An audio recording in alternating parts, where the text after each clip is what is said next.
In the previous video we were discussing about keys, so we will continue this discussion in this video as well. Okay, so the definition of key that we saw from the previous video was that it is a key of a relation schema is a super key from which if we remove any attribute, then the super key constraint won't hold, right? What was the definition that we studied earlier? That a key K of a relation schema R is a super key of R with the additional property that removing any attribute A from K leaves a set of attributes K dash that is no longer a super key, which means that if we remove any attribute A from key K, then it will be no longer a super key, right? So that was the definition of key. What it means is that a key is a super key of the relation schema that cannot be minimized further. Okay, let us see this. This is the same example that we discussed in the previous video.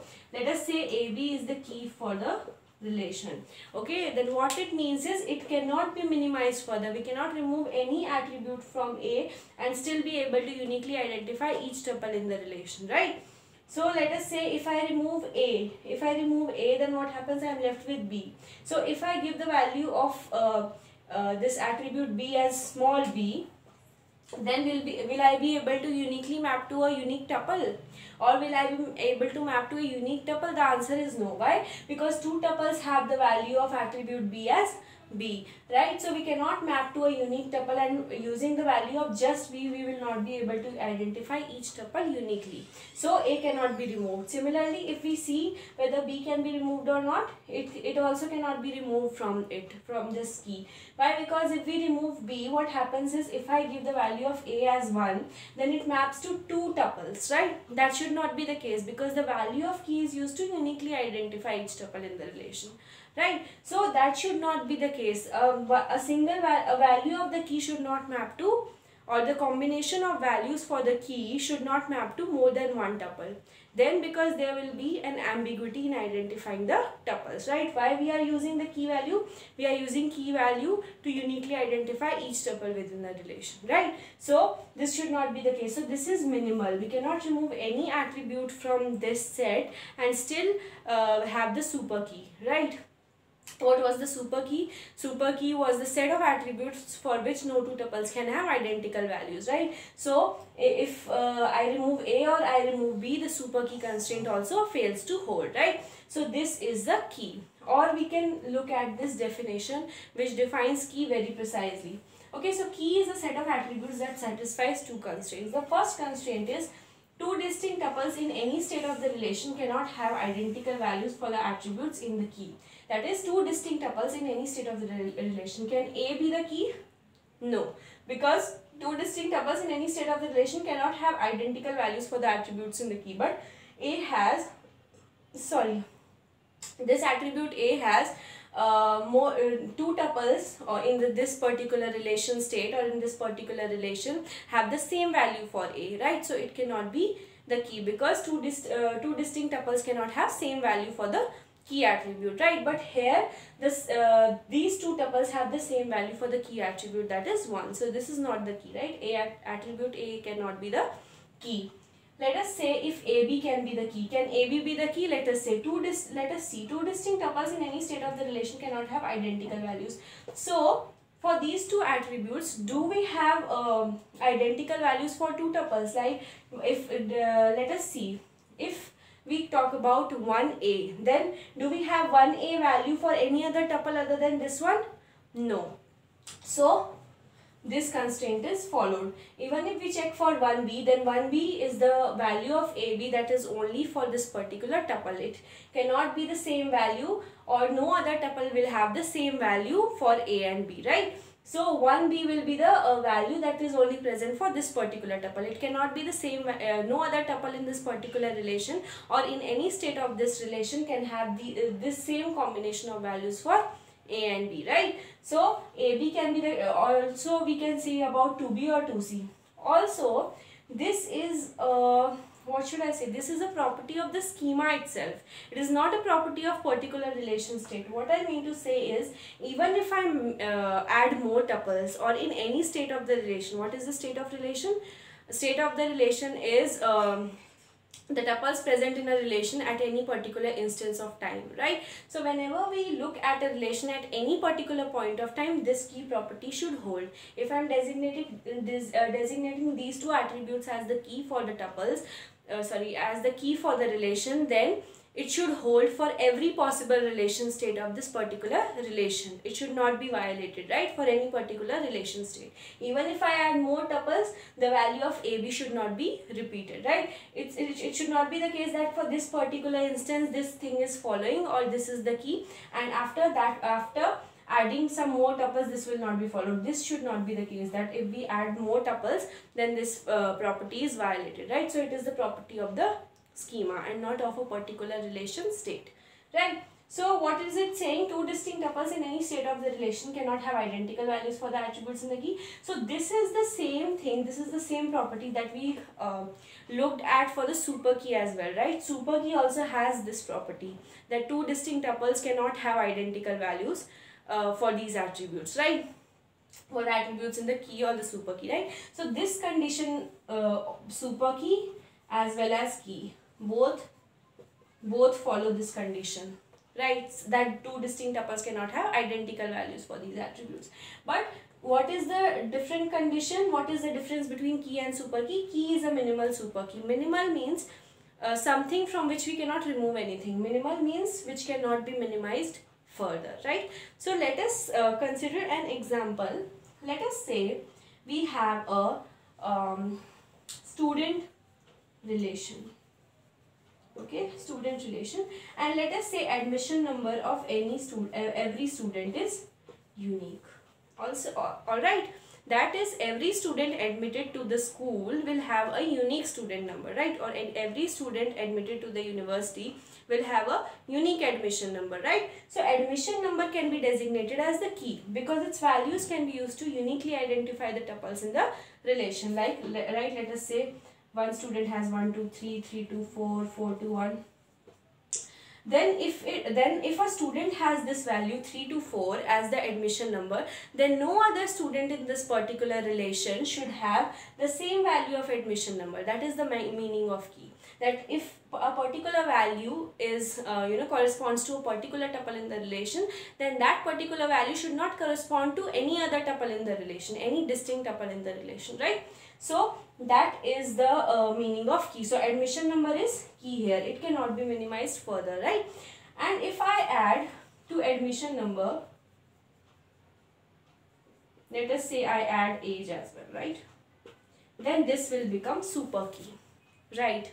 How? Super key, what it says, no two distinct tuples should have identical values for these attributes. So no two distinct tuples in the student relation will have identical values for these attributes. Why? Because no two distinct tuples will have identical values for this attribute only, right? What I mean to say is, because this is unique, any superset of it will be also unique. That is, even if I add age, even if all the people have same age, let us say 13, 13, 13, 13, right? Still we'll be able to uniquely identify each student using these two set of attributes, right? How? Because every student will have a different admission number and hence the value of these two will never be repeated, right? Because admission number needs to be unique. So any superset of key is also a super key, right? Any superset of a key is a super key. If I designate AB as the key here, then ABC is a super key, right? So any superset of a key is also a super key. The next property is any super key formed using a single attribute is a key. Okay, it is a general thing, that is you can imagine or take examples and validate it or look for it. Okay, so I leave that to you, but that is what in general happens. Any super key formed using a single attribute is a key, right? Now what happens is in general a relation schema may have many keys, right? Let us say AB is the key for this relation. Also, if you look carefully, BC is also the key, although this is a property of the relation schema, and I cannot just look at it and say that BC has to be the key for this relation, because at some other point of time, if BC is not doesn't come out to be the key for the relation, then some other tuple will exist or some other tuple will be added with the same value A3. But let us say BC is also the key for the relation. Then BC can also be used to uniquely identify tuples in this particular relation. Let us say if this tuple has the value of A3, then no other tuple will have value A3 for the attributes B and C. Then BC can be called as the key for this relation schema, right? So in general, a relation schema may have more than one keys. Okay, it's not something that you can have only one key. Okay, so in that case what happens is we call each of the keys as the candidate key. Okay, for example, let us consider a car relation. You got the concept of key, right? Let us now talk about a relation called car, or a relation schema car. Okay, so every car has a license number and every car has an engine serial number. Okay, so every car has a license number as well as every car has an engine serial number. Now every car will have a unique license number. Okay, so let us say only one person can drive a car, or maybe one person cannot drive more than one car. Then license number will be unique. Okay, if I restrict a person to drive only one car, then it cannot be like if one car has license number 1 2 3 4, then other will also have license number 1 2 3 4, because I have restricted one person to drive only one car, right? So license number will be unique in that case. Also engine serial number of every car is unique, right? So let us, for every car in this particular relation, it will have a unique engine serial number. And also since we have restricted a person to drive only one car, then the license number will also be unique, right? So both are unique, so both can be used to uniquely identify tuples in the relation. So both can be used as the keys for the relation, right? So these are called as candidate keys. In this case, each of the keys is called as a candidate key, right? What I mean to say is, in case a relation schema has more than one keys, then each of the keys is called as a candidate key of the relation, right? Also, then what we do is we take any of the keys or any of the candidate keys and make it as the primary key for the relation, right? What is primary key? Okay, so I should write. There is candidate key and there is primary key, right?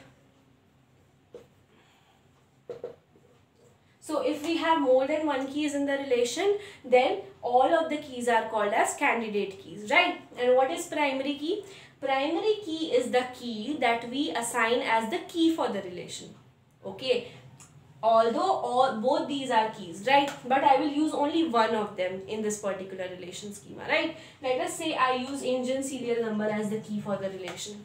What it means is, although both the values have to be unique for each particular tuple, I am just using this the value of this particular attribute to identify tuples in the relation, right? So this will be called as primary key, right?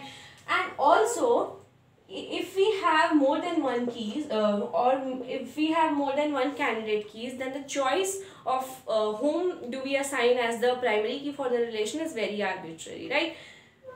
Let us say I have engine serial number also as candidate key and license number also as candidate key. Then I can take any of them and make it as the primary key for the relation. Okay, there is no rule that you have to take this relation, you have to take this attribute or those set of attributes to be taken as the primary key. I can take any of the candidate keys and make it as the primary key for the relation, right? Primary key is the key that we have assigned for the relation, right? Or primary key can be thought of as the candidate key which we have chosen to become the key for the relation, right? So now I hope the concept of primary key is clear. Okay, so that is about keys. And what happens is, sometimes we have, okay, let us say I have keys for the relation as C and AB. Both are keys for the relation, right? That is, value of C will be unique for every tuple in the relation, and the value of AB will also be unique for every particular tuple in the relation. Okay, so this will be according to the schema or the requirements. Okay, we cannot randomly take any attribute and make it as the key for the relation, right? So it will be according to what are the requirements or what do we get from the meaning of each attribute that we can assign the keys for the relation. Let us say C is also the key for the relation and AB is also a key for the relation. Then both of these will be called as candidate keys. This is also candidate key, this is also candidate key. Candidate key means the keys which are candidates to become the primary key of the relation. You can see it as that way, okay, in that way. So C is also a candidate key, AB is also a candidate key. So we can take any one of them and make it as a primary key for the relation, right? So in general what we will do is we will take the smaller set of a smaller key or smaller candidate key and make it as the primary key for the relation. Smaller candidate key means the candidate key that has smaller number of attributes, right? Let us so this candidate key has one attribute and this candidate key has two attributes. So it is a convention, not a rule. It is a convention that we take the key or we take the candidate key with a smaller number of attributes to make as the primary key for the relation, right? So that is about primary key and candidate keys, right? Let us now talk about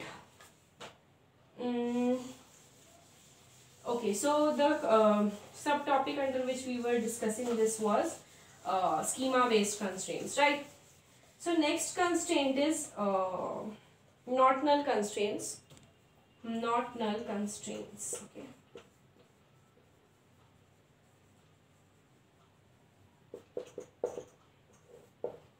Not null constraints, okay. So what happens is sometimes we do not want the value of an attribute to be null, okay. For example, if I say that the name of a student cannot be null, it is very logical to say, right, a person should not have or a student should not have his or her name as null, right? So we can specify this particular constraint that we can constrain name attribute to have a non-null value. That is, it cannot have a null value. We cannot have like this name. If I have to write name of the student, then I cannot write it as null. So this constraint can be specified. How we will do it, we will look at in the further videos. But this can be done, right? We can enforce that a particular the value of a particular value is constrained to be a not null value. It cannot be null. Okay. So that is about not null constraints, right? So attributes that represent the same real world concept may or may not have identical names in different relations. What I mean to say is, let us say we have two relations. One is employee and other is okay, so I am not writing the complete table, I am just writing the schema. What is schema? Description. Okay, I am just writing what are the attributes that this particular relation is containing. Let us say employee relation contains attributes social security number, and then it contains attributes what should it contain? Name, age, salary and department. So D number is an attribute which is used to specify the department for which a particular employee works, right? It is used to specify the department number for which a particular employee works, right? And we have another relation in the same database schema. We have another relation called as department. Okay. Now, department has attributes D number, which is the department number, right? D name, that is the department name.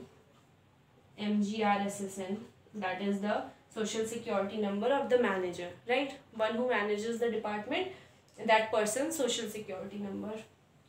And then let us say MGR start date, that is the date on which the manager has started managing the department, right? Or yeah, so these are the attributes that this particular department relation contains, and these are the attributes that a particular employee relation contains. Okay, so what I'm trying to say is the attributes that represent the same real world concept may have same names, may have identical names, or they may not have identical names in different relations. Examples is D number. So D number, what D number attribute represents? The department number for which a particular employee works, right? Now here also D number represents the same. It also represents the department number.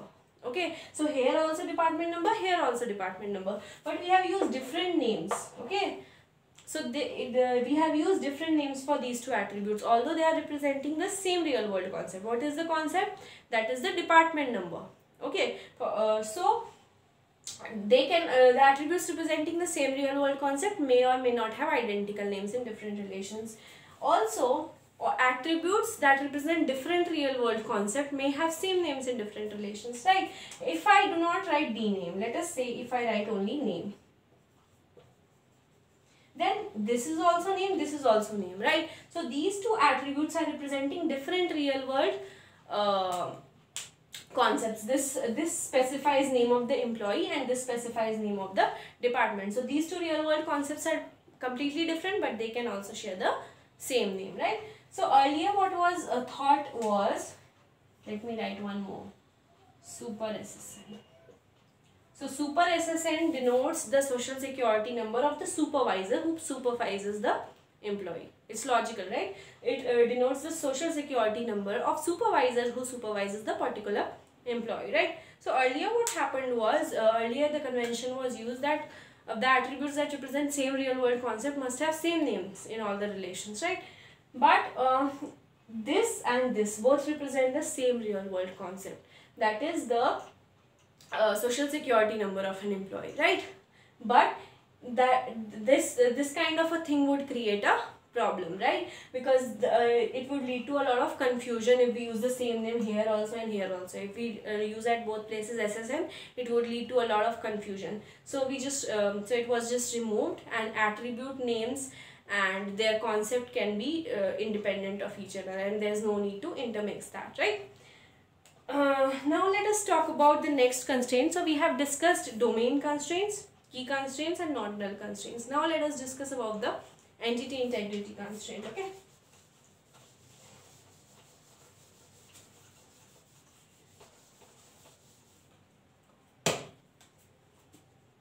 Entity integrity constraint.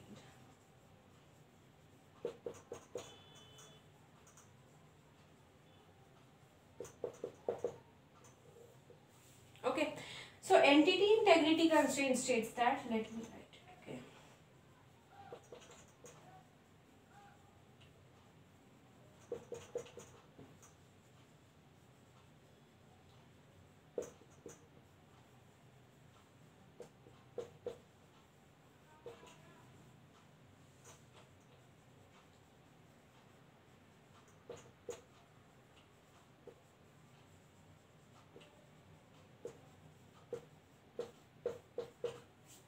Entity integrity constraint states that no primary key value can be null.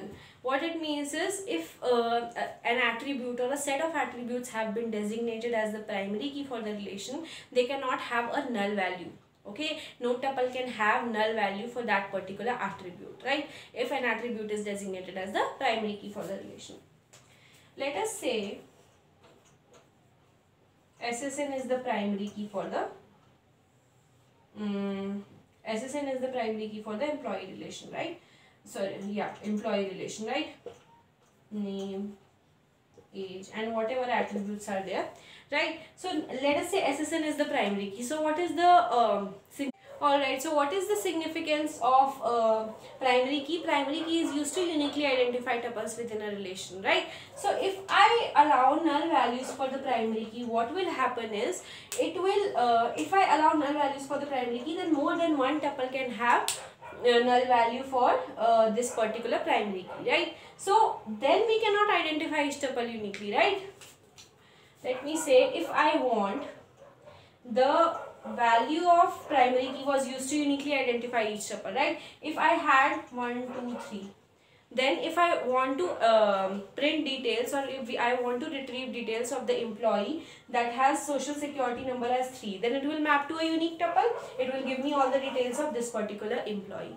But what happens is, when I allow null values for the primary key attributes. What happens is more than one tuple can have this particular value. Then if I say that give me all the details of the employee that has social security number as null, then it will not map to a unique tuple. It has more than one tuple. It will give me this also.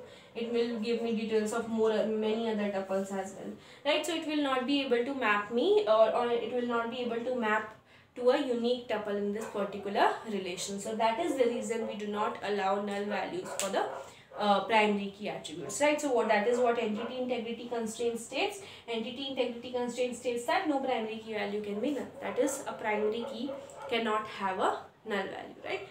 So that's about it for this video. If you happen to like this video, then please don't forget to press the like button. Subscribe to my channel for more such videos. Also, I have discovered that a lot of you do not press the subscribe button. Please do it, because it motivates me to make more videos, okay? So do consider subscribing to my channel. I'll see you in my next one.